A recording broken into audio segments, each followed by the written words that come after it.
What we've got in the church, whether it's Protestant or Catholic, really doesn't matter right now. We've got a lot of lukewarmness. What I have in my life at times is a lot of lukewarmness. I can be cold in a lot of places in my will.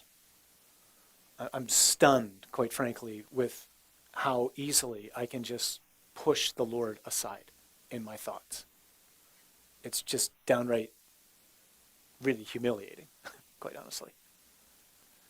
It's not like I don't know what I'm doing when I think certain things, but I just go, no, not right now. Come back to you later. Because I know you're kind and merciful and a loving Father. So I'm good. It's just alarming how easy that can happen with us. Or I just want to indulge in being really depressed, really dark, really frustrated, really angry, really whatever. I share that with you just, maybe you're scandalized by that, maybe you're helped by that, I don't know. But this is our lot. This is the human lot. I mean, we're all struggling with this all the time. And the Lord's continually asking me for more. And I think the Lord wants tonight to simply put a challenge in front of you and me and say, hey, what are you willing to give me? You're going to walk out of here going, hey, man, I went to a I-916 meeting tonight. Great. What the one who invited you to this is him, and he invited this because he called you into existence. He called me into existence, and he called us into existence because he called us to come to him because he and he alone can satisfy the desire that you have for life. Nothing else will work. And he's proven the love that he has for us by his total gift of self upon the cross, his surrender on our behalf on the cross. And therefore, he has an authority to speak to us and a credibility to speak to us like no one else can speak to us. Because he can say, look what I have done for you. Look what I have given to you. Understand who's talking to you, who's asking for everything. It's the one who gave everything. John says Jesus loved them to the end.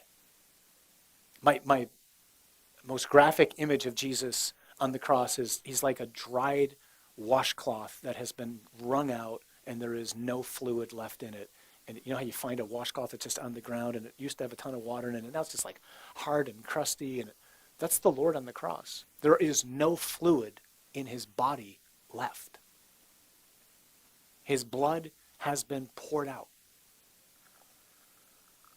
The water that surrounds his heart, the last defense of the heart. That's what it is, the pericardium, huh? It's the heart's last defense. That's what was pierced when the soldier thrust the sword into his heart. Everything is on the ground. Everything. He's got nothing left to give because he's given it all. He's given everything for you and me. And he who's given everything for you and me is the one who's standing in front of us tonight. And he's not watering down the call. He is saying, I'm delighted you're here. He is saying, it's great to be in your company. I'm proud of some of you for taking the step to come to something like this that perhaps, for whatever reason, you got here tonight. Maybe you finally responded to a friend's invitation who's been asking you for 5 months to come to ID 916, and you just happen to come to this one. But he's proud of you. Don't misunderstand that. Like he's proud of the fact that you came. He's delighted that you've come. But even this might be the first encounter for some of you with him. But Matthew's first encounter with Jesus was, come, leave the money, and follow me. And Matthew didn't go, is there like a Bible study or something I can go to first to kind of, can I get like the ideal way of life and find out what's involved in all this before I make the decision? The Lord's like, no, the call is now. You ever seen the Calling of Matthew by Caravaggio? It's this famous painting. Look it up online. It's a great painting to pray in front of. I would suggest it's what's happening right now. So it's this great painting where Matthew's sitting at a table. It's kind of like one of these. I think there's 3 people at the table, and they're all playing cards or doing different things. Matthew's counting his money. And Jesus is standing in the doorway of the tavern, and he's pointing at Matthew like this. So this in Italian is kind of like the vieni qui. It means come here. So in his gesture, Jesus' gesture is exactly like the fingers of God in the Sistine Chapel as he's about to touch Adam. You might know this, but so Adam is just dead in the ceiling of the Sistine Chapel. He's just this, it's not like he's just chilling, he's dead. Okay? It's the moment before God breathes life into him. He's been created, but he hasn't had the breath of life breathed into him. And so, the fingers of the Lord and Adam are about to touch. And the way one person puts it, it's like the plug's about to get plugged into the socket. And the Lord is the socket, and he's about to touch Adam. And Adam is about to spring into being. And that's the image of Matthew. Matthew's kind of lethargic, he's sitting at the table, and the Lord is sitting here like this. But there's an interesting detail in Caravaggio's painting. Jesus' feet are already heading out the door. So Jesus is pointing this way. But Jesus is leaving. It's as if to say, come, now. I mean now. All right? I'm out the door. I want you now. But what about my family? No, now, you. What about my career? No, now. I want you now. What about my future, all my plans, all the dreams that I have? I want you, all of it, now. Because all those dreams that you have, they might be mine, they might be not. But until you know my dream for your life, you will never be happy. I know that. Why? I made you. Why should you trust me? I gave everything for you. How do I see that? Because here I am on the cross and there's nothing left to give. And the Lord is able to do this right now in front of each and every single one of us. Say, Nathan, you, now. Katie, now. Jeff, Dan, now. I have work to do. What's the work? I want my world back. That's the work. I made this world, and I love this world, and I want it back. And I want you to help me get it. That's not will you just please come to Bible study once a month? That's what turned me off to religion when I was young. Just please come. You might like it. We have pizza. We do coloring. Okay, you got the left-handed scissors? I mean, it was just such a total turnoff because it wasn't asking anything of me. And it wasn't until the Lord kind of busted into my life and simultaneously surrounded me with people who I saw living heroically that I went, okay, forget it. I don't want the mediocre Christianity, even though I stumble all the time. I don't want that. I don't want half-hearted or half whatever. I want all. I want you. You can have it all. That's all I want. Because I'm convinced, Lord, that no one can give me what you can give me, and that no one cares for me like you care for me. So I don't know where you're going to take me. I don't know what you're going to do with my life. I gave him my life. I thought, I guess I'm going to be in Detroit for the rest of my life. Boom, I'm immediately moved overseas. So I have no idea what's going on with my life. I still don't know what's going to happen in my life. Join the priesthood, see the world. It's better than the Navy, So, isn't that true? Yeah, you can go anywhere. Might even go to Plymouth. So, but the Lord, he's just saying, hey, because what keeps us from doing this is fear. Well, can you tell me what might happen? No. Oh. Am I going to die a violent death? Maybe. Am I going to get married? You don't need to know that.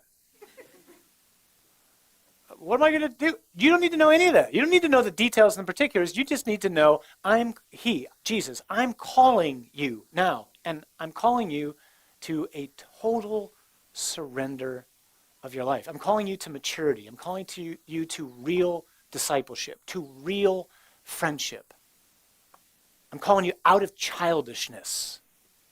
One of the things that I'm increasingly aware of with people a lot of your age is they've rejected the faith because the faith that they were taught was childish. It offered pat answers that did not resonate and did not make sense out of the world that we were living in. They were offered simplistic solutions to very complex matters.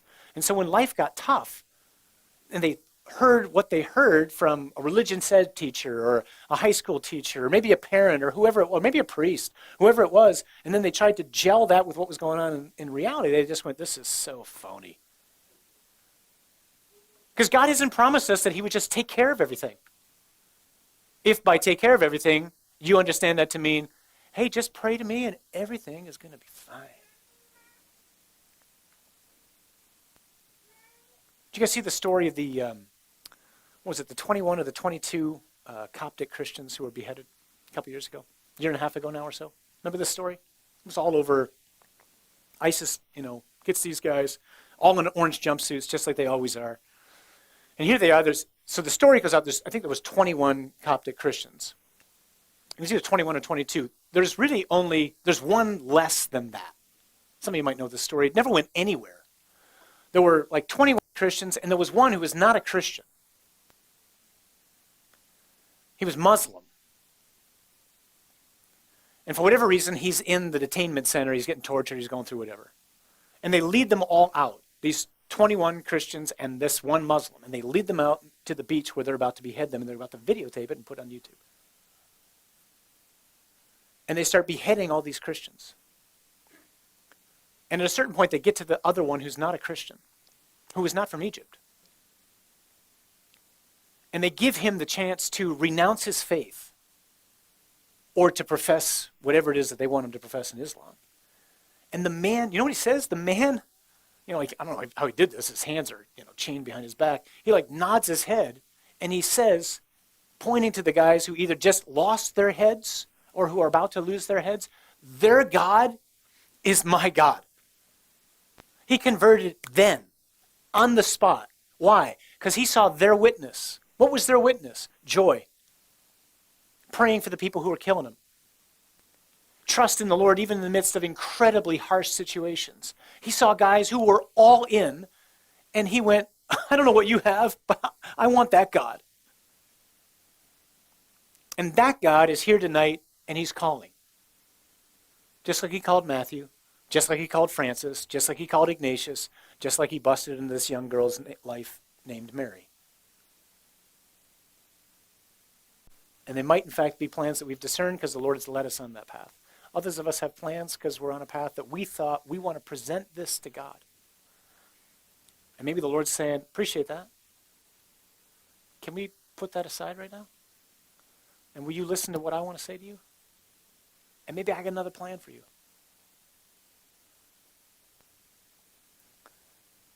Some of you might be familiar with this book. It's called Into Your Hands, Father. It's very small. It's perhaps the most challenging book I know to read. It is a reflection on what, in my mind, is the single most difficult prayer to pray. So I want to pray it right now, and then we'll just talk. So this is the prayer of abandonment from Brother Charles de Foucault.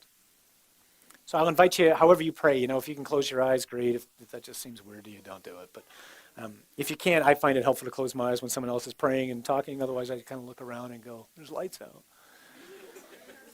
So as best you can, join me in praying this, even though you can't say it out loud. Because this is what God's asking of us. Not most of us, all of us here tonight. Father, I abandon myself into your hands. Do with me what you will. For whatever you may do, I thank you. I am ready for all, and I accept